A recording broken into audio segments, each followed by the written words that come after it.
mí es un gusto tenerlo al doctor Rosendo Fraga, quien todos conocen y creo que todos valoramos su experiencia y su capacidad de análisis, así que no voy a hablar más, además porque estoy medio con la voz tomada, así que no puedo hablar más. Y le voy a dejar la palabra a Rosendo, que es quien más nos interesa que exponga y nos ilustre, ¿no? Sobre lo que nos está pasando hoy. Adelante, Rosendo. Bueno, muchas gracias, Aldo, y gracias a Ricardo López Murphy por invitarme. Yo querría hacer un breve comentario. Experiencia. ¿Mm? Historia. Bueno, la experiencia y la historia, para analizar la situación política hoy, tengo que dejarlas un poco al costado. ¿Mm? Porque si yo tomo la experiencia y la historia como los instrumentos, como hacía antes, fundamentales para analizar la situación política, bueno, tengo mucha más posibilidad de equivocarme a diferencia de antes, porque estamos en el mundo occidental con una situación política distinta a la que hemos enfrentado, la que hemos tenido en las décadas pasadas, ¿no es cierto? Y casi en algún punto del siglo pasado. Bueno, vamos a dar una recorrida muy breve por el mundo después de la elección y empezamos a conversar. Bueno, el mundo, Estados Unidos. Yo diría para mí, Trump no es novedad. La novedad es su ruptura con Musk. Trump ya no es la novedad, la ruptura con Musk. Para mí este es un hecho político central, ¿no es cierto? Porque la alianza entre el hombre más poderoso del mundo y el hombre más rico, que además tiene a su cargo el manejo de la estrategia un número uno de Estados Unidos para el largo plazo, que es la carrera espacial, crea una crisis que hay que ver cómo se resuelve. Más ha dicho que va a crear un tercer partido, lo va a hacer, ¿no es cierto? Pero con un objetivo muy concreto. Tres senadores, nueve representantes. Con eso rompo el bipartidismo histórico y entro en la política. No es elección presidencial. Conecto con la Argentina. En la estrategia general de Milei, tanto externa como interna, su buena relación con Trump y con Musk era muy importante. Él intentó, frente a este conflicto, diríamos, ser un neutral. No pudo. ¿Mm? El que tomó distancia de él fue Musk, no Trump. Y tomó distancia de una forma muy concreta, diciendo, yo me equivoqué con usar la motosierra. Yo me equivoqué con usar la motosierra. Tomó distancia. Estados Unidos tiene mucho más para decir. Europa. Es decir, el mes pasado, en el instituto que yo dirijo de sociología política, está acá Carlos D'Agostino, que es el coordinador del instituto. El mes pasado analizamos la derecha radical, ¿no es cierto? La derecha radical en las elecciones europeas de los 2 meses anteriores. Y fue muy claro. Es decir, la derecha radical, el nombre radical es porque extrema, ¿sí? Es una precondena poner eso, ¿sí? La derecha radical, bueno, ganó en las legislativas parciales del Reino Unido con Farage, el líder del Brexit. En Rumania ganó la elección, ¿no es cierto? Que es una fuerza de izquierda, diríamos, ¿no es cierto?, nacionalista, simpatizante de los rusos, en Rumania. Después tenemos Polonia, ganó también el candidato de la ultraderecha nacionalista. Es decir, si seguimos revisando Portugal, es decir, quedó para el segundo un partido que se llama Llega, que había irrumpido muy, muy rápidamente. Bueno, y esto es lo que va marcando. Generalmente en Europa, ¿m? Ultraderecha primero o segunda. Y el otro primero o segundo es el centro derecha, ¿no es cierto? En el punto. Pero claramente hay un corrimiento ideológico en esa dirección, ¿no es cierto? En Europa. América Latina. Bueno, ahora es decir, viene una elección que vamos a analizar en sociología política la próxima reunión, que parece no ser importante, pero lo es. Es la elección en Bolivia, presidencial en Bolivia. Bolivia está viviendo una situación caótica desde el punto de vista político, con el partido de Morales dividido en tres y el centro derecha dividido en dos.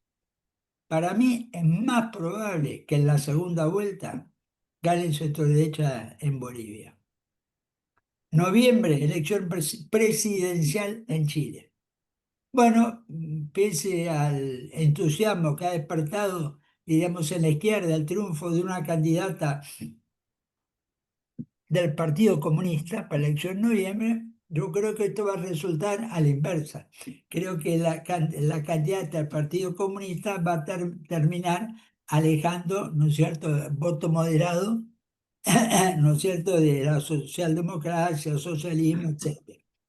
Bueno, pues avanzamos, en abril tenemos Perú, un sistema político totalmente fracturado, fraccionado, ¿no es cierto? La última elección fue segunda vuelta entre dos fuerzas que ninguna había llegado al 20% de los votos.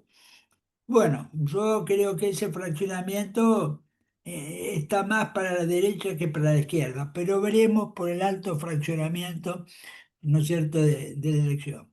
Después viene en agosto Colombia. ¿Mm? Hoy Colombia no está para el candidato Pedro, no está para una reforma constitucional y que Pedro se pueda quedar. Está más para que gane un candidato estilo el que sufrió el atentado un par de meses atrás. Y después viene Brasil, la elección en octubre, presidencial. Con todas estas son presidenciales, que la tenemos en un año. Es decir, la región define su orientación. Y bueno, a ver, yo diría, Bolsonaro está preparando para uno de sus dos hijos para que sea el candidato, si a él la justicia o la situación judicial no le permite serlo.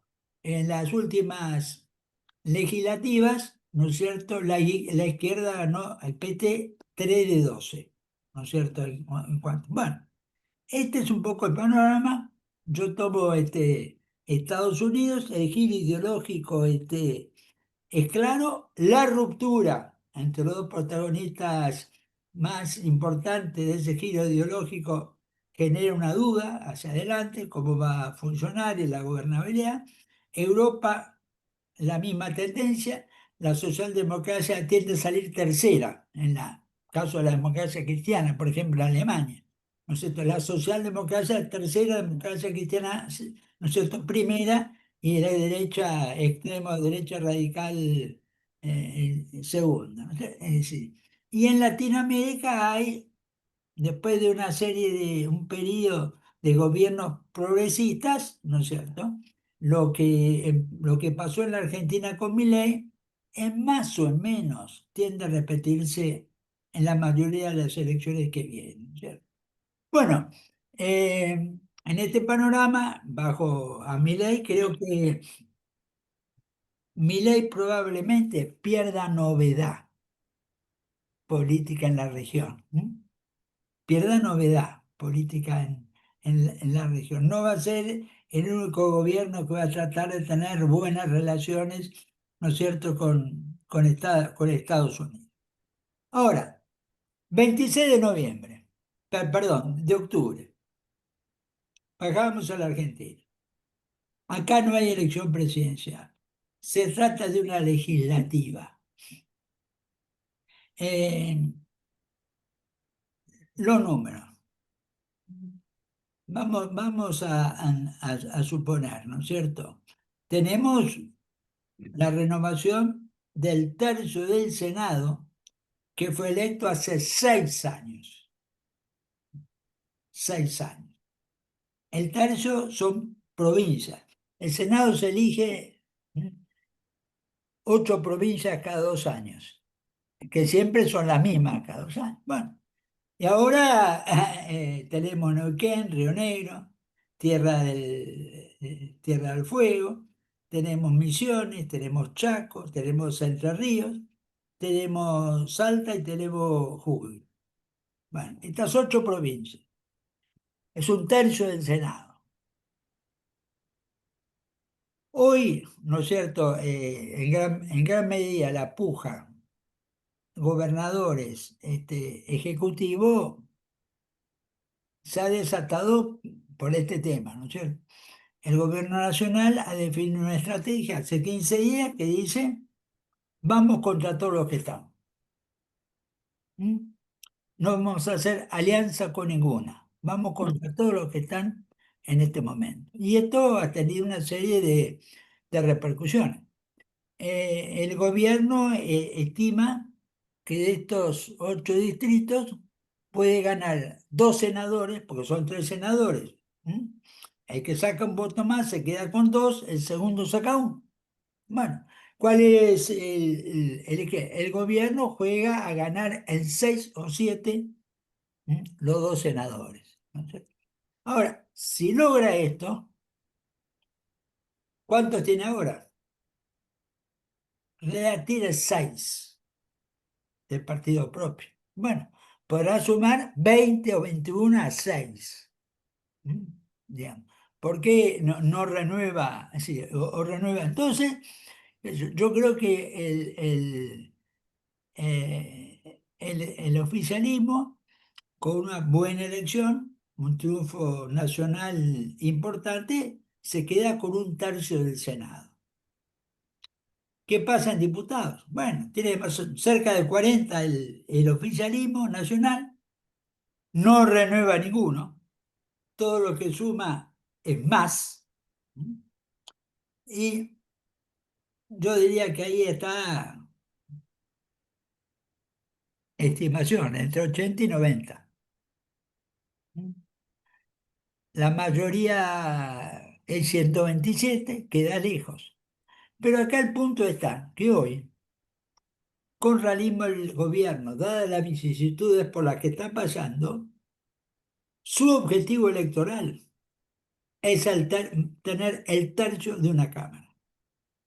Es decir, asegurarse el voto en la etapa que viene. Asegurarse que tiene un tercio fiel, un tercio incondicional, con un tercio de una Cámara se cae el veto del presidente. Y sí, yo diría que ese es un objetivo posible. El Ejecutivo no está en mayoría, en capacidad de tener la mayoría en ninguna de las dos cámaras. Pero el tercio es un objetivo posible. Y esto ya me está, ¿no es cierto?, diciendo algo para mí. Es que mi ley apunta hacia adelante a seguir gobernando como ha venido gobernando hasta ahora. Yo lo llamo en los bordes de la institucionalidad o en los límites de la institucionalidad, pero dentro de la institucionalidad, no fuera de la institucionalidad. ¿No es cierto? Entonces sí, la mayoría no, muy lejos. El tercio sí. El tercio lo puede tener y hasta lo puede tener en las dos cámaras. Hasta lo puede tener en las dos cámaras. Y este es el punto. Lo que estamos viendo políticamente estos días ¿Cuál es la crisis de Milei? Que hoy no tiene la mayoría en ninguna cámara. No la tiene en Senado por el conflicto con los senadores y no la tiene en diputados porque está repercutiendo en el conflicto con los senadores. Y esto ya lo llevó a Milei a dar otro paso más, yo diría, en el borde de esta institucionalidad. Y si me rechazan el veto, lo judicializo. Bueno, ¿qué significa eso? Lo dejamos para, ¿no es cierto?, para los juristas. Sí, lo que está diciendo mi ley, si a mí el Congreso, ¿no es cierto?, me rechaza el veto que yo haga, bueno, lo judicializaré. Ahora, ahí pasamos a otro tema, que la justicia, qué hará, cómo hará, que hay que preguntarle a los juristas que están acá presentes, ¿no es cierto? Yo en este punto, ¿cómo se irá a jugar? Bueno, ¿cómo está la fuerza política? La fuerza política, yo veo primero, hay que repetir una palabra que se usa mucho hoy en toda la política occidental, ¿no es cierto? Es polarización. La polarización es, yo diría, no es la clave, pero es como se ha organizado la política argentina y cómo suele organizarse la política occidental en este momento. Las dos fuerzas, con además esta situación electoral original, porque si la buscamos en la historia es muy difícil de encontrarla aquí mucho tiempo atrás, de la provincia de Buenos Aires, sí, hay que irnos a la Constitución del 53 para encontrar que la provincia de Buenos Aires alguna vez vote separada, ¿no es cierto?, de la nacional. Pero eso es, ¿no es cierto?, lo que tenemos por delante. Buenos Aires vota el 7 de octubre. Es decir, vota un mes y medio antes que la nacional, ¿no es cierto? Y a su vez, desde hoy al siete de octubre, perdón, al 7 de septiembre, ¿no es cierto? No falta tanto tiempo, nos falta menos de dos meses. Bueno, en este punto, uno diría, ¿es el 7 de septiembre una antesala, ¿no es cierto? Un primer hecho que me anticipe lo que puede pasar el 26 de octubre. Bueno, yo creo que no. Yo creo que el resultado de Buenos Aires no condiciona, no crea un seguimiento en la nacional. Y esto recuerden como lo que sucedía en la PASO, ¿no es cierto? Alguien podía perder la PASO un par de meses antes que la elección y después en la elección tener un resultado diferente. Eh, las dos fuerzas definen su situación interna 10 días antes de la elección. Los conflictos eran dominantes. Creo que el peronismo salvó su unidad electoral. Y esto era muy importante, pues el peronismo tiene chance de ganar alguna posibilidad, consiste en la unidad electoral. La unidad se van a pelear mucho de acá al 19 de julio, de acá al 19, por las candidaturas, ¿no es cierto? Pero eso finalmente se va a arreglar. Del otro lado, Libertad Avanza, yo diría que hasta hace 2 semanas también. La pelea interna era muy fuerte. La pelea interna era muy fuerte. Creo que en el peronismo la pelea interna ha quedado un statu quo. Creo que en el cambio, digamos, en el oficialismo nacional tuvo un ganador claro que es Milei, con un costo que es la relación con los gobernadores. La estrategia es todo el país teñido de violeta. En todo vamos con nuestra con nuestro partido, ¿no es cierto? Y si alguien quiere, que se sume. Y si se suma, vamos a ser generosos con la banca. Es lo que dice. Pero tienen que sumarse a Libertad Avanza. El PRO no existe más. El PRO no aparece en la sigla. No es un frente, ¿cierto? Libertad Avanza, PRO. Es Libertad Avanza. Frente Libertad, Libertad Avanza. Están presentadas. Bueno, en este punto, ¿dónde queda el PRO? A ver. eh, una variante que se está discutiendo. Libertad Avanza en la lista de legisladores provinciales, diría uno cada cuatro al PRO. Uno cada cuatro. Después termina uno cada tres, no lo sé, pero es decir, lo que nos muestra eso es cuál es la actitud, ¿no es cierto? La actitud en la cual está. Bueno, esta es la elección inmediata, no define lo que pase después, ¿no es cierto?, en el 7 de septiembre, pero crea clima político. ¿M? No define votos, pero crea clima político. Clima de derrota, clima de victoria. Y lo que además, y acá me salgo un poquito de la economía, lo que tiene que mirar bien el gobierno es que una derrota en la provincia de Buenos Aires no coincida, por ejemplo, con un momento económico social difícil. Que sea un hecho político que agrave otro tipo de problemas o que coincida con otro tipo de problemas. Insisto, no anticipa, pero crea clima político y si coincide con otros problemas, ¿no es cierto? Bueno, esto puede generar algún tipo de complicación. Eh, yo creo que, a ver, sobre el liderazgo del oficialismo nacional, ¿no es cierto? Me parece a mí realmente, es decir, Macri ha quedado fuera del liderazgo.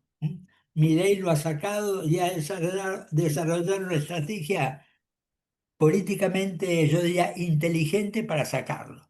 Esas negociaciones prolongadas que nunca terminaban en nada, que se rompían, se volvían a constituir, fue una estrategia que a Milei, ¿no es cierto?, le salió bien y que como siempre tomó riesgo, ¿no es cierto?, en ese juego y, ¿no es cierto?, y le salió en ese punto.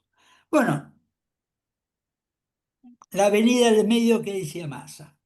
Queda espacio para una tercera fuerza en el medio entre la polarización de Libertad Avanza, ¿no es cierto?, y el peronismo, o el peronismo acá, porque yo lo llamo PJK, porque en realidad es todo una mezcla que no está del todo definida en su entidad política, yo diría. A mí me parece que, bueno, se juegan a competir en la elección del 7 de octubre de la provincia, de septiembre, de la provincia de Buenos Aires. Ahí van a hacer el primer ensayo. Bueno, es Bacchiaretti, Barrandazo, Bamanes, ¿no es cierto? Bueno, va el peronismo y van mm, algunos sectores que se han ido de Libertad Avanza, de PRO, menores, en todo esto. Acá la clave, es decir, Randazo hoy, ¿vale los 6 puntos que sacó la vez que perdió Cristina? ¿Mm? Porque esta tercera fuerza, puesto en la realidad política, aunque esté el radicalismo, el tema es si le saca el peronismo y cuánto le saca el peronismo, ¿no es cierto? Bueno, Yo creo que en esta elección hasta ahora le saca poco. No, no digo no le saca, digamos, le saca poco.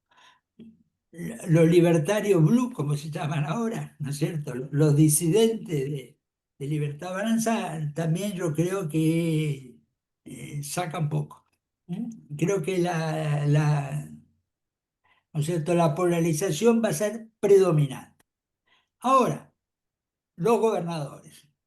Los gobernadores van a tener enfrente, ¿no es cierto?, la opción nacional, ¿no es cierto?, con el sello de Libertad Avanza, por lo menos en 20, 24 de las provincias, por poner una idea, y lo que han demostrado ¿no es cierto?, las elecciones locales es que cuando juegan localmente no son imbatibles, pero más o menos, ¿no es cierto? Es decir, si pongo la ciudad de Buenos Aires como otro, ¿no es cierto?, como otro distrito con la provincia, ocho han ganado los gobernadores y dos las han perdido. Este es el tema. Esto se va a repetir el 26 el 26 de octubre. Bueno, esta quizás sea la gran pregunta electoral, pero yo diría que en principio hay que prever que a varios gobernadores el gobierno nacional le va a ganar. ¿Cuántos? ¿No es cierto? Lo veremos. Insisto, sobre el cálculo hecho sobre los ocho distritos que eligen, renuevan los senadores del gobierno que ganan seis o siete. Bueno, es decir, esto en alguna medida se proyecta a todo el país en el cálculo del gobierno, ¿no es cierto? Y tiene que ver con veintipico de senadores y tiene que ver con, ¿no es cierto?, llegar a 90 diputados y tiene que ver con llegar a los tercios en las dos cámaras. Pero esto lo veremos en este punto. Bueno, si te parece, Aldo, yo dejo acá y pasamos a preguntas o comentarios.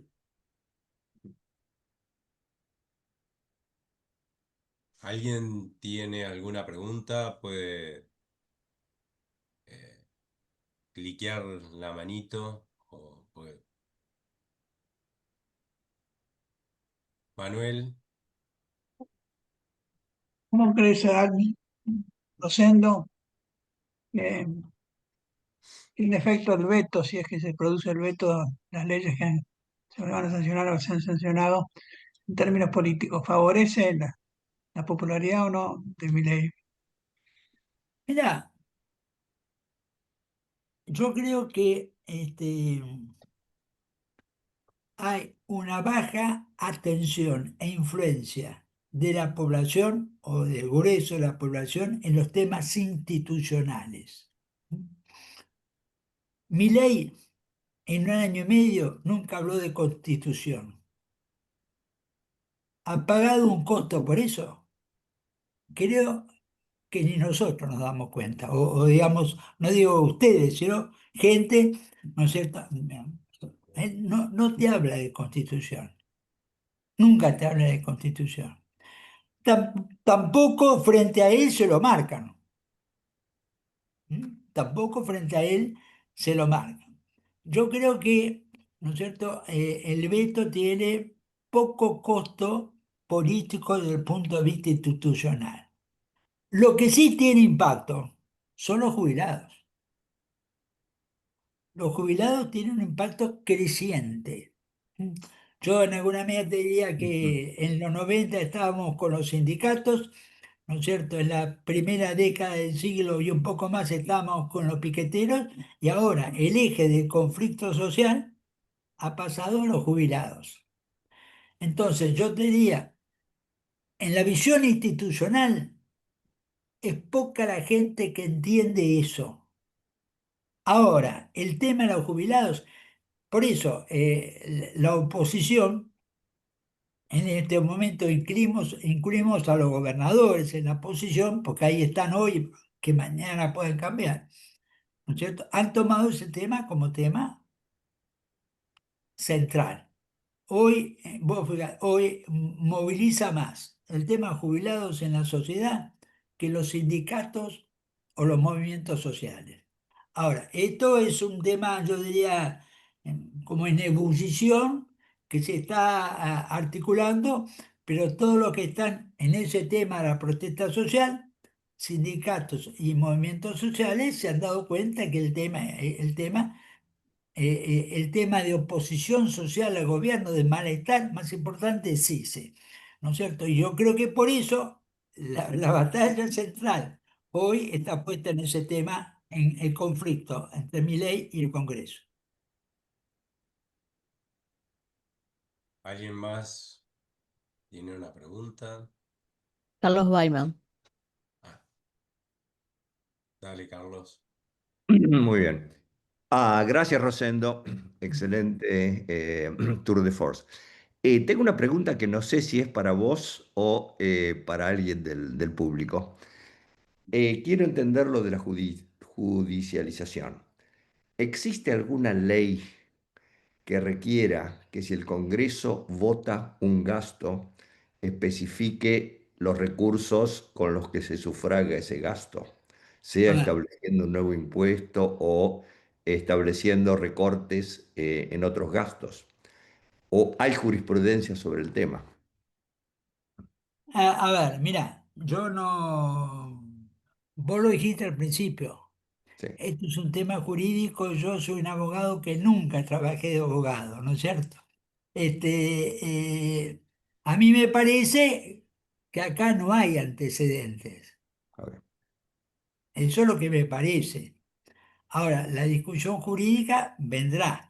Aquí hay gente, por ejemplo, ¿no es cierto? Como Inés, que yo creo que conoce más el tema, como Díaz, que también, ¿no es cierto?, conoce el tema, que yo calculo que a mí como a vos nos puede interesar escucharlos si tienen ganas de hacerlo.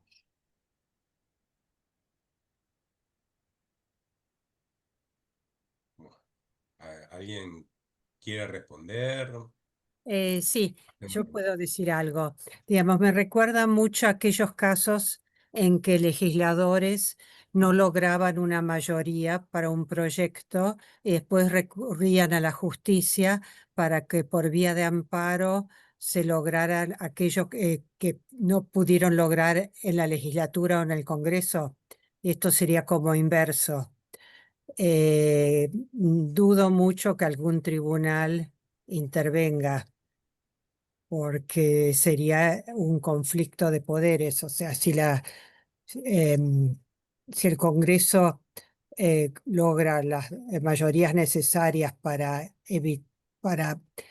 em, rechazar un veto, no creo que haya tribunal que lo, re- em, que lo reinstituya. Pero no sé qué opina Rodolfo, que es más político que yo. Chango,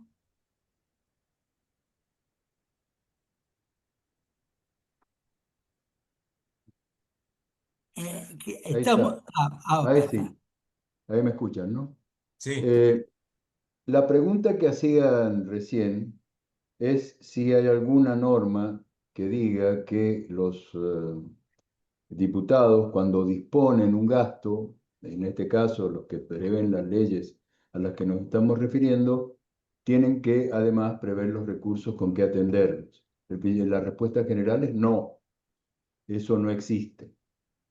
Hay algunas leyes, la vieja ley de obras públicas, por ejemplo, dice una cosa parecida, pero en general la jurisprudencia, hasta donde mi memoria me ayuda, nunca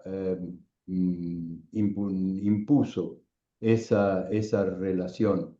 Las leyes de obras públicas están llenas de obras a lo largo de los últimos 60, 70 años, están llenas de obras públicas que no tienen el financiamiento expreso establecido. Dicen generalmente los gastos serán atendidos con rentas generales. Es lo que normalmente dicen las normas que disponen esto. Así que la respuesta a la pregunta que vos hacías es no. Y en cuanto a la posibilidad de que un juez intervenga en la decisión del eventual rechazo del Congreso de un veto, en realidad no es un rechazo, es una insistencia y a mí me parece es una función constitucional del Congreso, no es una función judiciable, de acuerdo a lo que siempre se ha sostenido y es una doctrina absolutamente pacífica en la Procuración del Tesoro. La intervención del Poder Judicial sobre las funciones específicas, sea del Poder Ejecutivo o del Poder Legislativo, en general no se han aplicado porque se considera, como decía Inés recién, que eso es una violación del principio de división de poderes que es sustancial para el artículo primero de la Constitución, ¿no? Así es que si lograran esa insistencia, bueno, mi impresión es que eso se mantendría. Gracias. Yo tengo una pregunta, si nadie, no veo manos levantadas, pero vos, Rosendo, decías que el gobierno no había hablado, o Milei no había hablado de constitución, ¿no? Y en cierta forma yo creo que yo tampoco hubiera hablado de constitución porque había otras urgencias para resolver que eran mucho más importantes, más allá de que coincido con el punto de que la destrucción que hemos tenido en las últimas décadas y sobre todo durante este siglo, ¿no?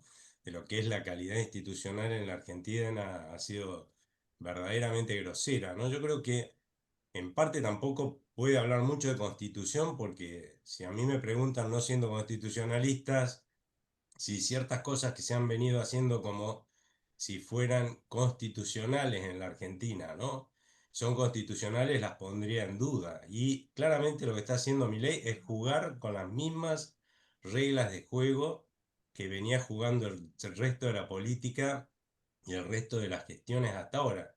Que para mí, vuelvo a decir, muchas de las cosas, de esas cosas que se volvieron tradición y costumbre, son de dudosa constitucionalidad, o sea que claramente se quedará para otro momento la reconstrucción de las instituciones. A ver, a ver, esto es una discusión en alguna medida teórica entre economistas por un lado y abogados y cientistas políticos por otro. ¿Eh? O sea, y una discusión que se ha tenido muchas veces. Yo realmente soy partidario, no sacrifico a la Constitución por la velocidad de un proceso económico, ¿no es cierto? E inclusive hemos tenido procesos políticos que lo han resuelto. Pero la política, que es un arte, no una ciencia, es un arte, es casualmente resolver dilemas. ¿Mm? Y un dilema es articular la política con la economía, ¿no es cierto? Y yo creo que hay ejemplos de que eso, ¿no es cierto?, se puede hacer. El choque, para mí, lo que más te genera incertidumbre es es el choque institucional. ¿No es cierto? Lo que está pasando, opinión personal, en estos días, en si va a vetar, no va a vetar, si alcanza, si no alcanza, y si veta, no veta, esa situación, ¿no es cierto? Vos como economista sabés que el tema certidumbre es central. Y si empezamos perdón, a no cumplir la Constitución, vamos a aumentar la incertidumbre. ¿Puedo hacer un comentario? ¿Sí? Adelante, adelante. Yo creo que de- coincido con la caracterización que hizo Rosendo al principio de que el presidente a veces, no siempre, pero a veces parece como que va por el borde de las instituciones, por el límite, pero siempre del lado de adentro, digamos. Mm, Yo creo que Milei hace un uso a veces un poco intenso de mecanismos que son constitucionales. Se le critica a veces porque usa eh, más de lo que les gusta a algunos el instrumento constitucional del decreto de necesidad y urgencia, pero eso está en la Constitución, eso no es una cosa que esté por afuera. Y además, cuando ha sido sometido al escrutinio judicial y la justicia le ha dicho que no, ha aceptado la resolución, ha protestado, ha dicho que no, no sé qué, pero ha aceptado eso. Entonces, y eso me parece que está bien, y me parece que nosotros tenemos que destacarlo, porque más allá de la intensidad del cambio y de una voluntad política muy fuerte que pone detrás de los objetivos que persigue, mi percepción es que el presidente, hable o no hable, se ha atenido hasta ahora a la Constitución. Creo que eso es importante por dos cosas. Primero, porque es la fuente de su poder. Milei, la única fuente de poder que tiene es el voto popular establecido por la Constitución Nacional. Por eso ese es el poder que él tiene. Él no es el jefe de un gran partido, ni es militar, ni nada de eso. Él es una persona que está ahí porque lo votaron según las reglas de la Constitución. Esa es la fuente de su poder. Entonces, yo creo que eso lo sabe y lo cuida. Y la otra cosa es porque nos hemos agotado en predicar la necesidad de la seguridad jurídica, ¿no? Y ustedes los economistas lo dicen cada 2 minutos. Y es cierto, es necesario. Y creo que la seguridad jurídica se basa, empezando por la Constitución, y creo que mi ley lo hace. Creo que no, en ese sentido estará por ahí un poco por el, por el lado del buen ciego, digo, pero no se vale. Un poco yo era lo que pasaba mi pregunta, ¿no? Porque el mismo Rosendo había dicho hace un rato que jugaba al borde, pero siempre del lado de adentro. Y cuando uno dice una cosa así, es que ya estamos poniendo un poco en duda que ciertas prácticas en el pasado no hayan estado del lado de afuera, ¿no? De la Constitución, casi te diría, ¿no? Del límite. Pero bueno, se vuelven tradiciones y costumbres y todos juegan con las mismas reglas y yo creo que en algún momento esas reglas habrá que cambiarlas para que sean más parecidas a las que deberían regir por la Constitución, pero en este momento la verdad es que la urgencia es otra y se juega con las mismas reglas de juego que se vienen jugando hasta ahora. Después habrá que mejorar todo lo que falta mejorar, que es un montón, ¿no? Un poco a eso me refería. Sí, Bueno, por favor. sí, Sí. Carlos, dale. Bueno, Rosendo, muchas gracias por tu exposición. Creo que precisaste muy bien que en la provincia de Buenos Aires los jugadores están en la cancha y falta, perdón, los equipos están en la cancha y faltan designar los jugadores.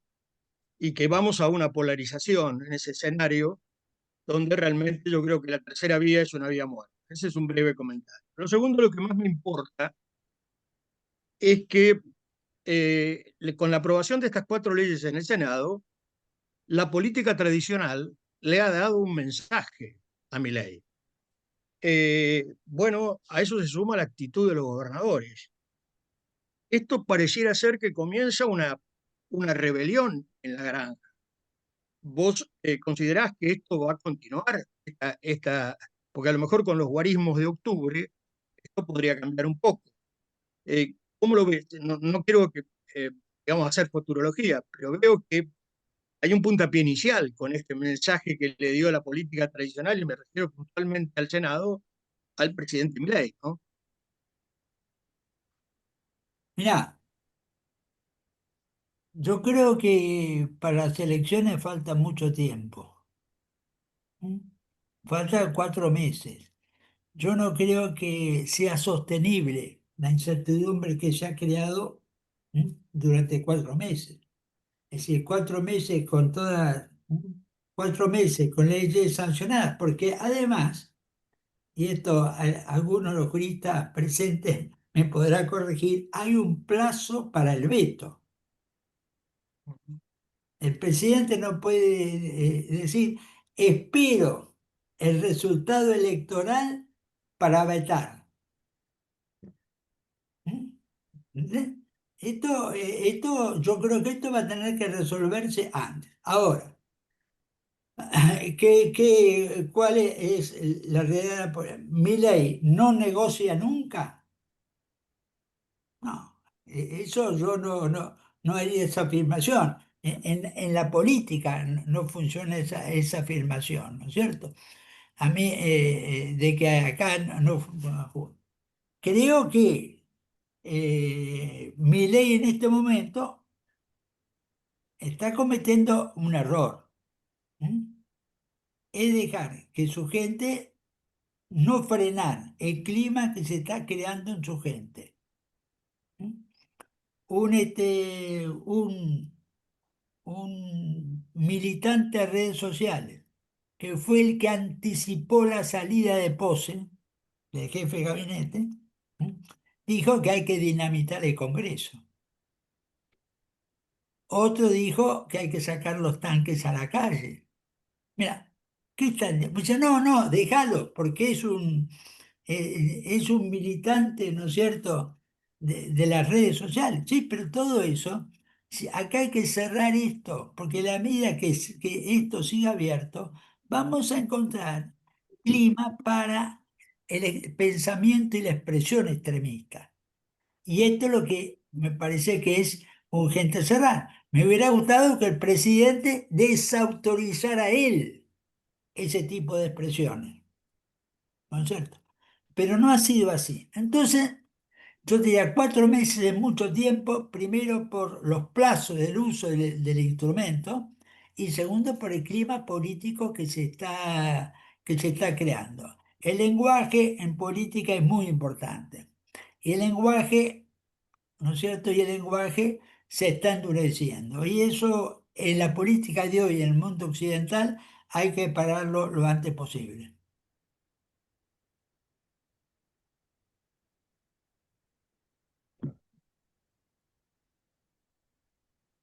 ¿Alguien quiere hacer una pregunta? Levante la mano ahora que estoy mirándolos a todos.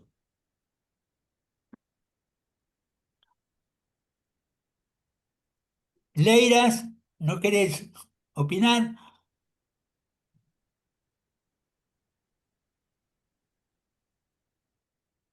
Si lo pedís, lo tenés, Rosendo. ¿Qué tal? ¿Cómo Muy estás? bien, muy Bueno, bien. muy interesante todo el planteo. Yo lo que quería por ahí, tenía quizás una cosa colateral, aunque no tanto. A ver cómo ves el tema del desenvolvimiento de la propia interna del peronismo, digo. ¿Cómo ves Kicillof, Cristina? ¿Qué visualizas como escenario futuro, si es que esto se puede plantear en estos términos? A ver, Cristina creo que está claramente en decadencia. ¿M? Pero la decadencia es un proceso evolutivo, no disruptivo, ¿no es cierto? Disruptivo. Veo lo que publico. La aproximación de la CGT a Kicillof va en la dirección de la decadencia, ¿no es cierto?, de Cristina. Pero, ¿cuál es el punto? El peronismo, ¿no es cierto?, es la oposición al gobierno.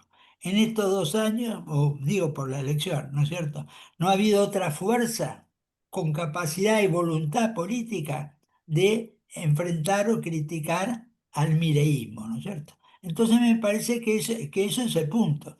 Veo una decadencia de Cristina, ¿m? ¿No es cierto?, que sabe que fuera el peronismo va a ser peor eso, ¿no es cierto?, en ese punto, pero no hay una fuerza opositora. Va a tener una cantidad de legisladores con lo cual el peronismo va a seguir siendo ¿no es cierto? Bueno, démoslo vuelta. La segunda, la primera fuerza en el Congreso. Primera o segunda fuerza en el Congreso, por la cantidad de diputados y de senadores que tiene.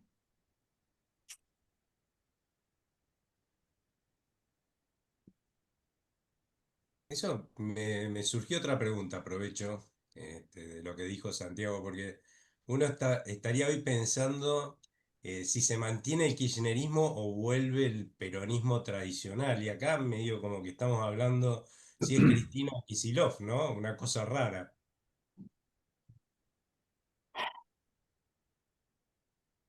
Es decir, en la política tiene mucho que ver con el movimiento. El movimiento, el giro, ¿no es cierto? Dentro de eso. Algunos pueden decir que Kicillof en alguna época estuvo en el Partido Comunista. Y sí, sí, en alguna época estuvo. Pero en este momento, si vos bajás al terreno político, es claramente el más peligroso para Cristina. Y es el que acaba de apoyar de la CGT, que me parece el sector, el elemento del peronismo ¿m? Más opuesto al entrismo de la izquierda, como ellos, ¿viste? Como ellos llamaban. Entonces, claro, esto, ¿viste? Es una articulación compleja, ¿no es cierto? Y hay que ver cómo. En este momento la batalla principal es kirchnerismo o no kirchnerismo. En el no kirchnerismo está la CGT y Kicillof. En política, vos sabés esa vieja frase, el enemigo de mi enemigo es mi amigo. Pero todo esto nos lleva a discutir qué es el peronismo. Esto hay gente acá presente que lo ha estudiado también. Y bueno, es decir, el peronismo es un fenómeno político que cumple 80 años. Ahora, no sé, 80 años, del 25 al 45, ¿m? ¿No es cierto? Y yo te diría que hay una constante. El voto, el voto peronista sigue identificado, ¿no es cierto?, con los sectores más populares. No quiere decir que todos los sectores populares votan el peronismo, pero sí que su anclaje principal sigue estando ahí. Rosendo, ¿qué lectura haces de lo que está pasando con la vicepresidenta y el vínculo, potencial vínculo con el peronismo? Mirá,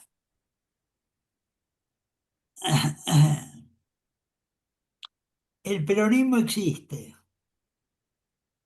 ¿Qué es el peronismo? Es más discutible, pero existe, está, ¿no es cierto? Está.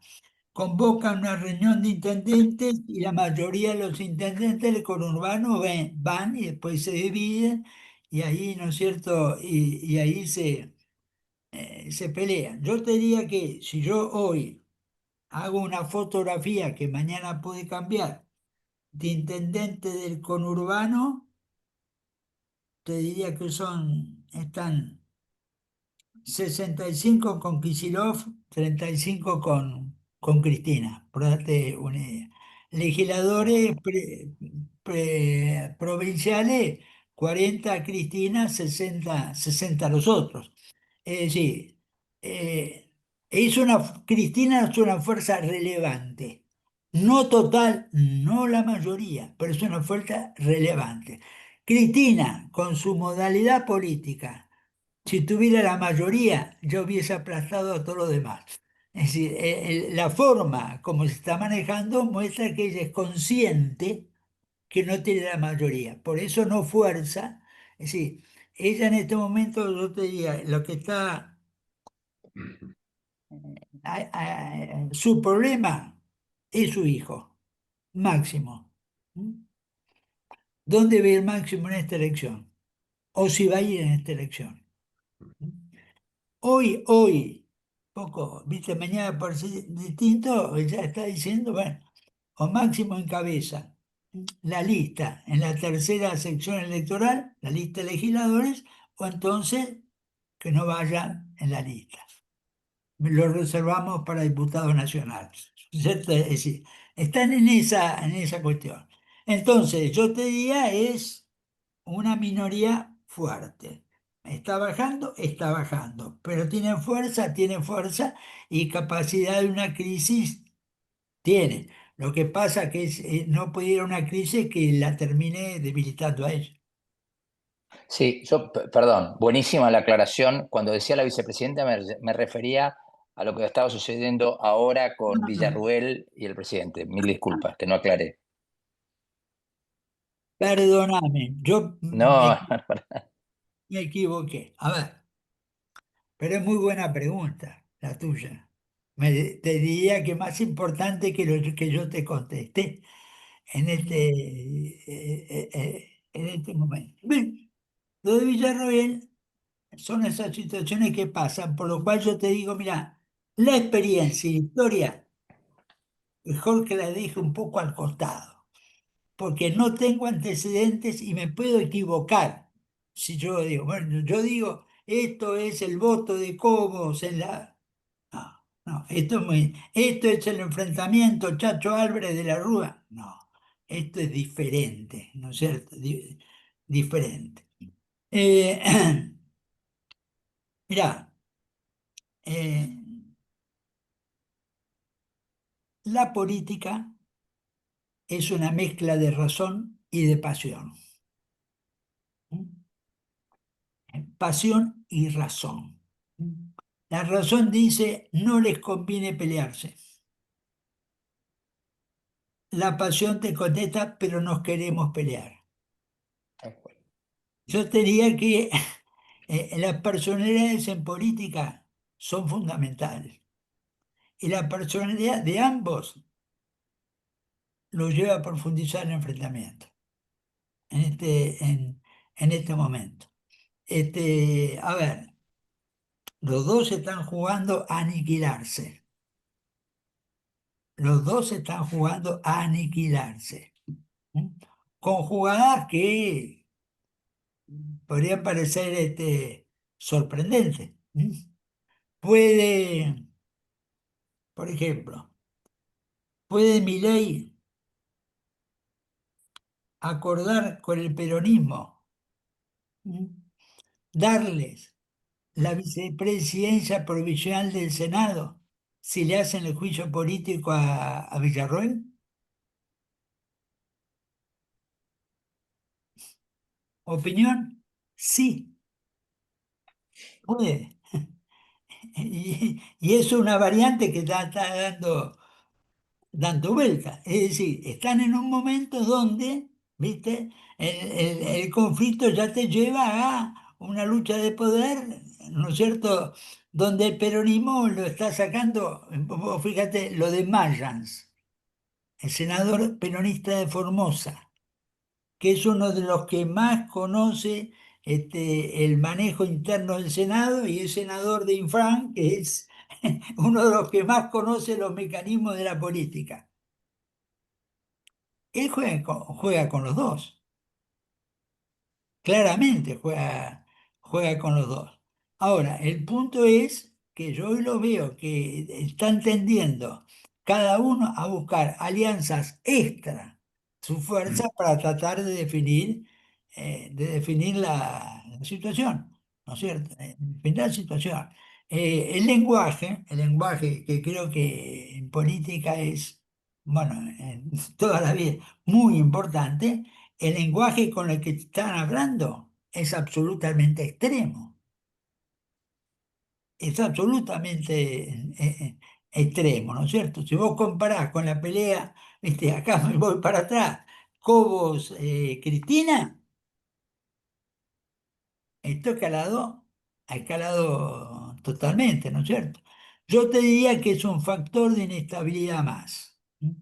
Porque a su vez Villarroel también puede ir y venir. Y Villarroel en un momento crítico, ¿no es cierto?, puede también aliarse con la actual oposición. Pues no puede descartar eso. Es más, de eso le acusa el oficialismo. Yo te diría, te diría que Milei, mm, ese desayuno de hace 2 días con Patricia Bullrich, es el inicio de, a ver, va dirigido a Villarroel. Hacerla entrar a Patricia Bullrich en el Senado y que ella en el Senado sea quien confronte con Patricia Bullrich, ¿no es cierto? Que confronte con ella. Pero en un esquema de confrontación política, ¿viste? A fondo. Yo creo que esto es un gran error que están cometiendo ambos, pero vuelvo a la razón y la pasión. Si vos vas a convencerlo de que no, vas a fracasar. Ya se ha cumplido más de las 7 y a partir de las 7 solemos terminar si no hay más preguntas. Les agradezco muchísimo a Rosendo Fraga porque la verdad que hemos aprendido un montón hoy, creo, todos. Y también a ustedes y a los que participaron también respondiendo preguntas, ¿no? Y aportándonos sus conocimientos el día de hoy. Y bueno, los despido. Muchas gracias, Rosendo, muchas gracias a todos.